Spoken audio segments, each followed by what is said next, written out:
Hey folks, and welcome to TK Power Sports and RVs. Today we're taking a look at the Kawasaki Mule Pro FX. And if you didn't know, the Kawasaki Mule is credited by most as being the first side-by-side ever. So this thing has been around for quite a while. It has a legacy to live up to. And this model is all about working hard and getting the job done. So in this video, we'll see if it's actually helpful.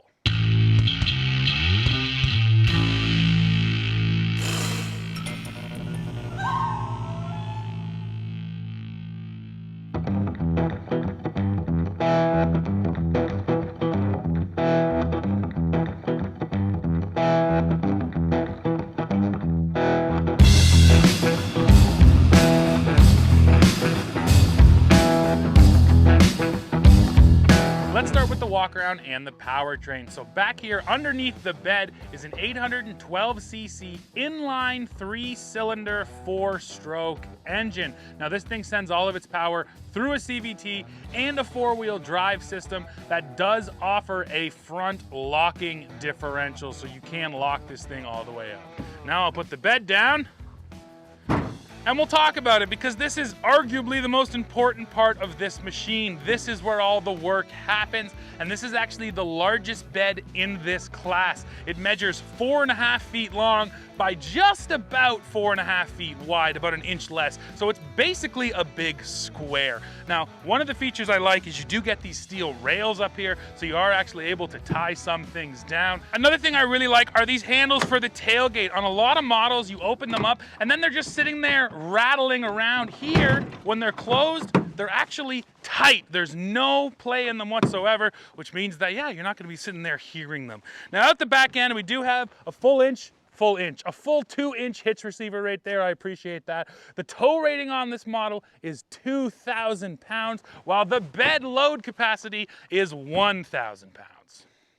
The way this model is configured, it's the Pro FX EPS LE. This is the only way you can get it here in Canada, and the price tag is $20,500. Now let me hit you with some of the other important numbers. When you're talking about ground clearance on this unit, 10.4 inches, the seat sits at 35 inches high, and the overall dimensions, you're talking about 133 inches long, 64 inches wide, and 79.7 inches tall. Now down there you're looking at a set of 26-inch Maxxis tires, and you do get a nice set of aluminum alloy rims. That's because this is the LE model, so it is meant to look just a little bit nicer. One other thing I always appreciate, a nice roof, which is standard on this model.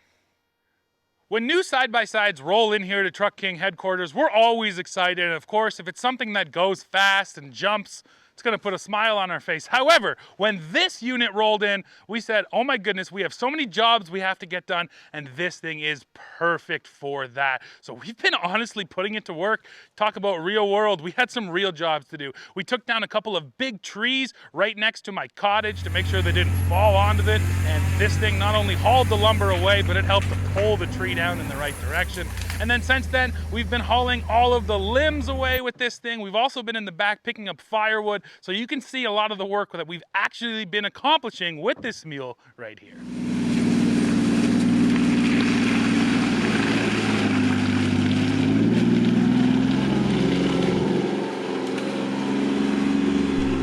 All right, so we got our brush back here. Now the way we've been doing this, I found works best, is you actually load it with the tailgate closed, and then once you get back here, you reach in, find those latches, and open it. And then Dad, the one thing I will say is that most units these days, you don't have to go to both sides to unlock the dump bed, and this one you still do. I have the latch here, and Dad has the latch over there, which means you're either walking around the machine by yourself or you need two people. Well, that's true, except that as your mother just figured out real quick, she just left the passenger side one undone. Yeah, that's true. You'd probably just leave one undone most of the time. Totally fair. And now time to dump. Let's lift her. Oh, you know what? We're catching over here. Yeah. There we go. And then the best move is just go pull forward. Yep. And this stuff should just slide right on out of there.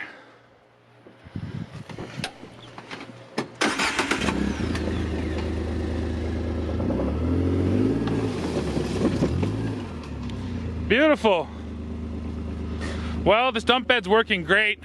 And I think the best thing about it, you're gonna hear it a lot in this video, is just how big it is. I mean, that was a load of stuff, fit no problem.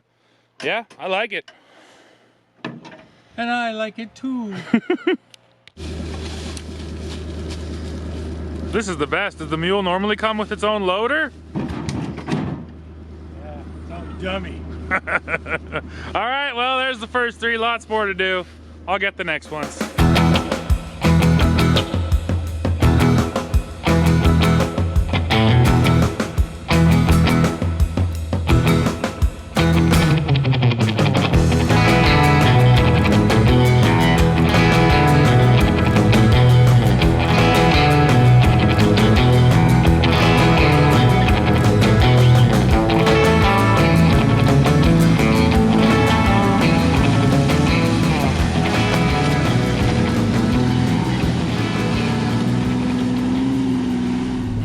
Well, there's our full load of logs back there. Dad, that could easily be over 1,000 pounds, so we could even be over payload. We're not gonna weigh it, but she's definitely loaded down. So you're the one driving. How's it actually feel? I'm still in high range, 2-wheel drive. This thing's got, you know, it's got plenty of power. And even suspension wise, I mean, there's still a little bit more left. You commented that the rear A-arms are basically dead flat, when normally they're up on an angle, but still, it doesn't feel like you're bottoming out or that uncomfortable. Yeah, that's been my go-to since I was a kid. Back in the day when all trucks had leaf springs, my dad always said, when the leaf springs go flat, that's when to stop loading. Yeah, well, that seems to be true here as well.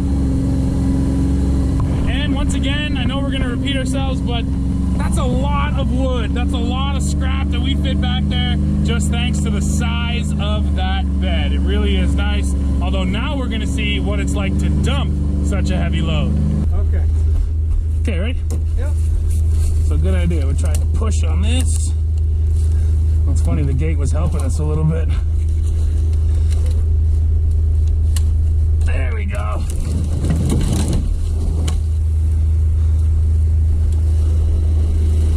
And again, you can see there's just one assist shock right there. It would definitely be nice to have another one mounted up higher.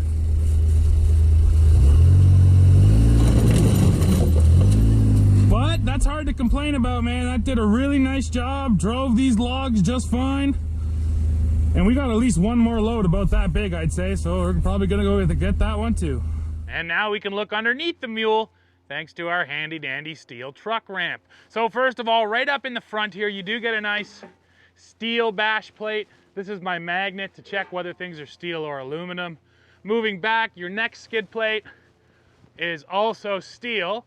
And then I'll just show you, this entire unit is totally sealed up. But once you get back to these skids, these guys are just plastic. Now it's fairly thick plastic, but just plastic nonetheless. Now over here on the edges, that's also nice hard steel. But I do love how this thing is totally sealed up. There's 2 big sheets of plastic. There's the second one.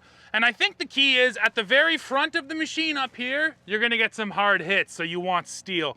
By the time you get to the middle of the machine, you're usually just dragging your belly, so the steel isn't quite as important. And then on the rear end, when you're coming off of obstacles, you're gonna go ahead and want steel once again to make sure that you are protected, especially to protect that rear differential. Now there's one other thing I like to show people when it comes to Kawasaki models, and this was pointed out to me when I took a tour of the Kawasaki motor manufacturing facility. If you want to see this mule and other mules like it being built alongside jet skis, Teryxes, and KRXs, make sure you go check out that video. Anyways, while I was there, it was pointed out to me that this wheel well right here, in behind the wheel, every Kawasaki mule or every Kawasaki model uses a steel intrusion plate, they call it. And that's because it's becoming a bit more of a common accident that you run into a long tree or a big stump and it juts in behind your wheel, goes right through what is usually a plastic fender here, and then up into the cabin. That's very dangerous, and Kawasaki already preemptively uses steel in that area to make sure that on this model, that won't happen. Well folks, there you have it. This mule, when it's fully loaded, it can do some serious work. But now it's time for a little bit of fun. We're going up the hydro line, and we're gonna see how this thing handles some gnarly mud and water. Now when it comes to my controls down here, this thing is dead simple. You have lock and unlock for differential, you have 2-wheel drive and 4-wheel drive, and then the lights actually have 4 different settings. There's outer lights and inner lights, and both of them basically have a low beam and a high beam. You can see me cycling through all 4 of them here. Now everything else here in the interior, again, dead simple. Here's my big shifter. There is no park in the transmission here. I do have that big old parking brake right over there. I actually like having a real parking brake as well. Just something that feels solid about it, and I know that machine is locked down. It's nice to have these guys. You do get 2 120 watt outlets right here, but really doesn't offer you too much power. Still nice to have if you need to blow up a tire or something simple like that. Now over here there's a bit of storage up on top, and then there's the glove box. One of my big disappointments with this model is down here. In a lot of other models like a Polaris Ranger, let's say, this whole area has been used for different types of storage. Same with the Honda Pioneer. Kawasaki hasn't done that. They've just allowed this big massive open space, which might be helpful for carrying some things, but I do wish there was some more storage down in here.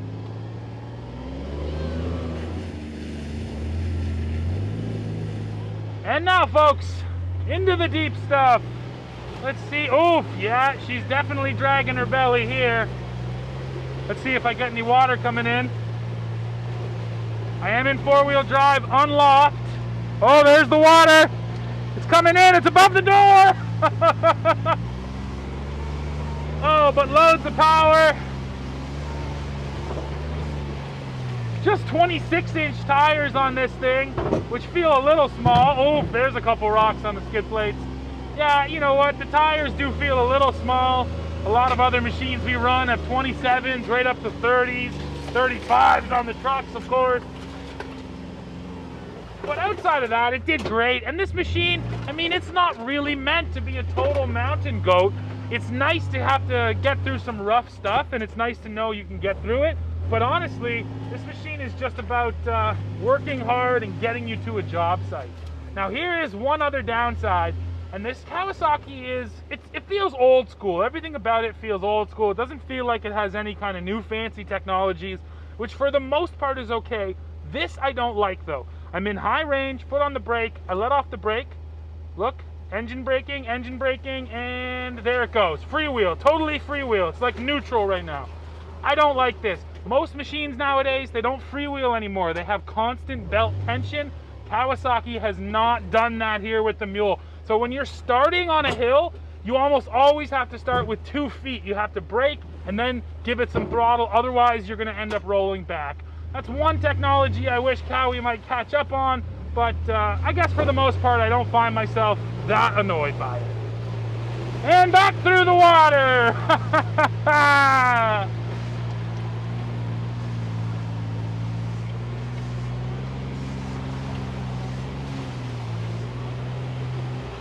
Nice. And we're through! Now another thing I want to talk about is the power steering here in the Mule. And yes, this steering column is adjustable, which is pretty nice. You can see it there.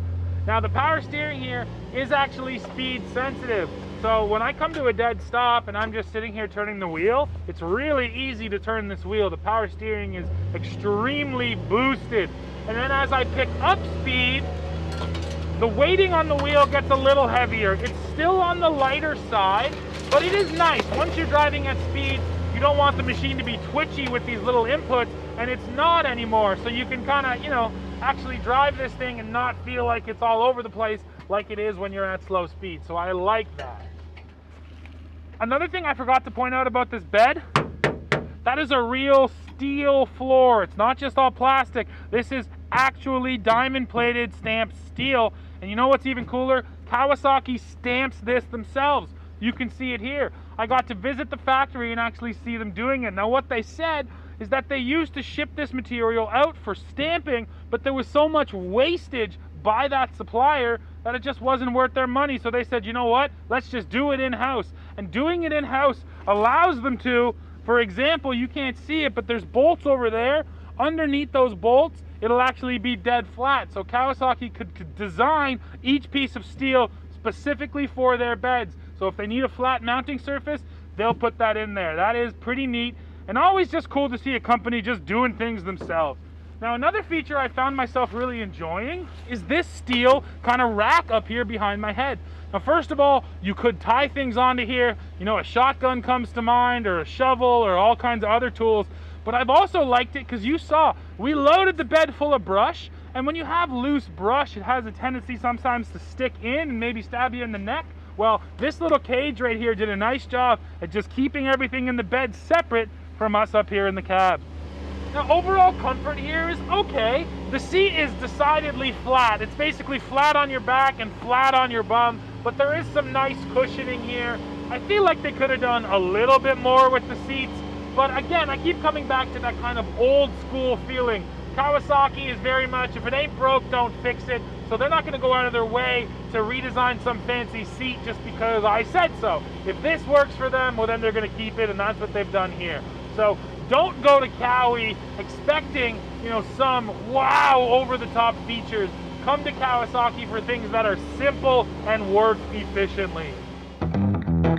Well, folks, we have come to the end of this review. Now, if you're all right with your work side-by-side being a little bit old school, but you really just want a machine that'll get the job done, you absolutely need to look at this Kawasaki Mule Pro FX. So folks, that's it for this one. Now, of course, I need to hear from you. What do you think of this mule? What do you think of all the testing we did? Please go below. Let me know in the comments. While you're down there, don't forget to hit like, hit subscribe, hit that bell so you get a notification every time we publish a video. And hey, maybe join our new channel and then come right back here to TK Power Sports and RVs to see what we are testing next. See ya.